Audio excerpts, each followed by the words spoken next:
नमस्कार। आपसे मिलकर बहुत खुशी हुई, पर इस रिश्ते के लिए ना अब हमें माफी कीजिए। चलिए।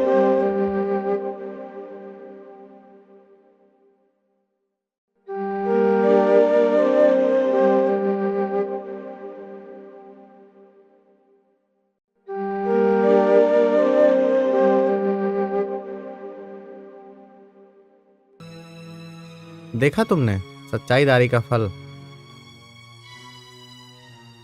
मेरे घर वाले तुम्हें नहीं पसंद करेंगे, ये बात तुमने सच ही कही थी वीर।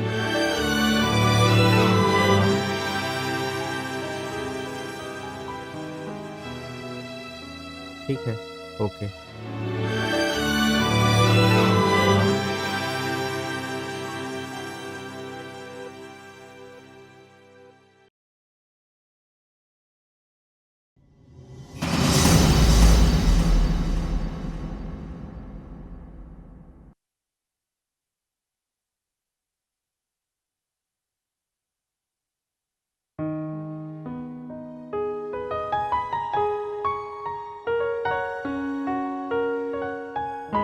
पापा, मुझे आपको मुंह मीठा कराना है।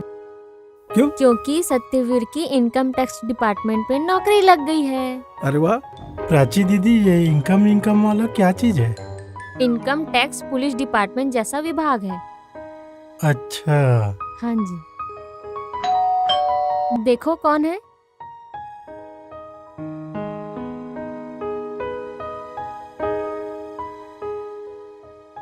पुलिस पुलिस बाहर पुलिस आया है। नमस्कार नमस्कार नमस्कार नमस्कार। आपको भी नमस्कार।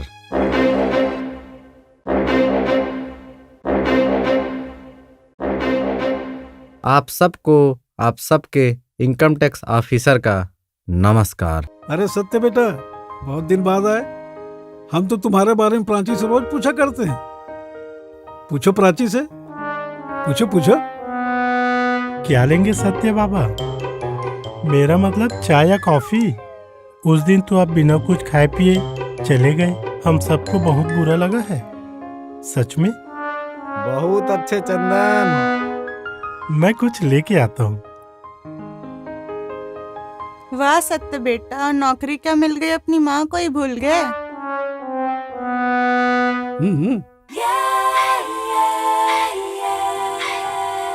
बेटा, सैलरी तो अच्छी खासी होगी ना? क्या साहब, आप भी सैलरी की इन्हें क्या जरूरत, ये तो इनफ। Sorry sir. लगता है मैं भी सटे आ गया हूँ। सॉरी सॉरी गायस, एक्चुअल मैं अपनी शादी का कार्ड देने आया था, यही मकसद था यहाँ आने का। जब तुमने और प्राची ने शादी करने का फैसला कर ही लिया है तो रुकने वाले हम कौन होते हैं? क्यों भाई साहब? ना ना भाई साहब, आप लोगों ने लगता है कार्ड अच्छे से पढ़ा नहीं है। आप लोगों की गलतफहमी दूर करने के लिए कार्ड फिर से पढ़ा जाए। इसमें तो प्राची का नाम ही नहीं है। क्या? क्या?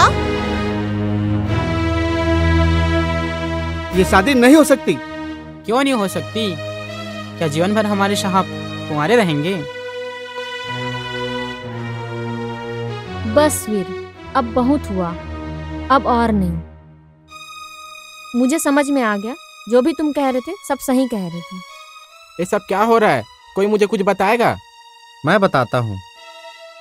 मैं कोई इनकम टैक्स ऑफिसर नहीं हूँ, मैं तो वही नकारा हुआ सत्य हूँ, सत्यवीर हूँ। अरे क्या? आप लोगों के चेहरे की मुस्कान मुझे बता रही है कि अब मुझे जाना चाहिए। पापा, मम्मी, भैया, चाचू, मैं आप लोगों को कुछ बता रही हूँ।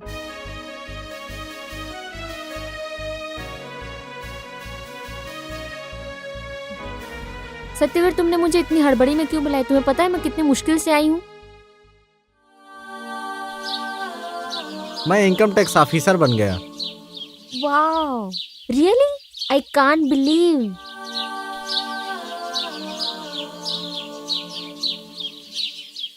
नहीं बना हूँ यार। ये क्या मजाक है यार? मजाक ही है, लेकिन तुम्हारे घर वालों को नहीं पता चलना चाहिए। मतलब आओ तुम्हें मतलब समझाता हूँ, बैठो। मतलब यह है कि तुम्हारे घर वाले सच्चाई और ईमानदारी को छोड़ के झूठ और पैसे को ज़्यादा महत्व देते हैं, और इसीलिए उन्होंने मुझे स्वीकार नहीं किया। ऐसा नहीं है। मेरे पास एक प्लान है। अच्छा, मैं तुम्हारे घर आऊँगा और बताऊँगा कि मैं इनकम टैक्स ऑफिसर बन गया हूँ, कि फिर देखना कैसे कैसे वो अपना करवट बदलते हैं। तुम कैसे श्योर हो कि मेरे घर वाले करवट बदलेंगे? मुझे पता है कि लोग सच्चाई और ईमानदारी को इतनी आसानी से स्वीकार नहीं करते। मेरे घर वाले सच्चाई और ईमानदारी को मानते हैं। नहीं मानते तो मुझे ऐसे ठुकराते नहीं। जब तुम्हारे घर वालों को पता चलेगा ना कि मैं इनकम टैक्स ऑफिसर बन गया हूँ, तुम्हारे घर वाले तुरंत तैयार हो जाएंगे मेरे से शादी के लिए। देखना तुम ऐसे क्यों बोल रहे हो सत्यवीर? क्योंकि उनको धन का अहंकार है।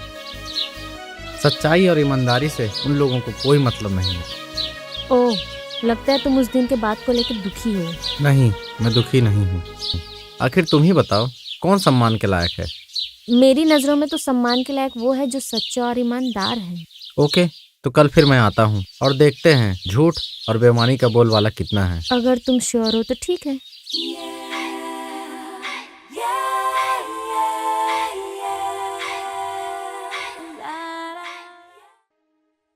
पापा, उन्हें रोक लीजिए। उन्हें फिर से सच्चाई और ईमानदारी से भरोसा उड़ जाएगा। पापा, रोक लो उन्हें।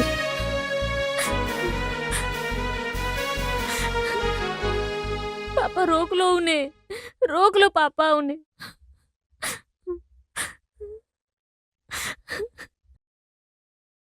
हमें माफ कर दो बेटा। हमने अहंकार और लालच में आकर एक हीरे को नहीं पहचाना बेटा।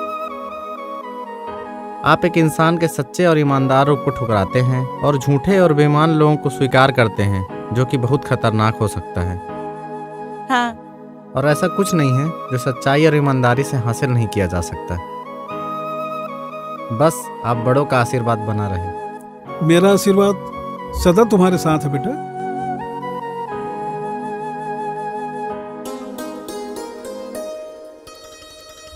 प्राची बेटा, आओ इधर।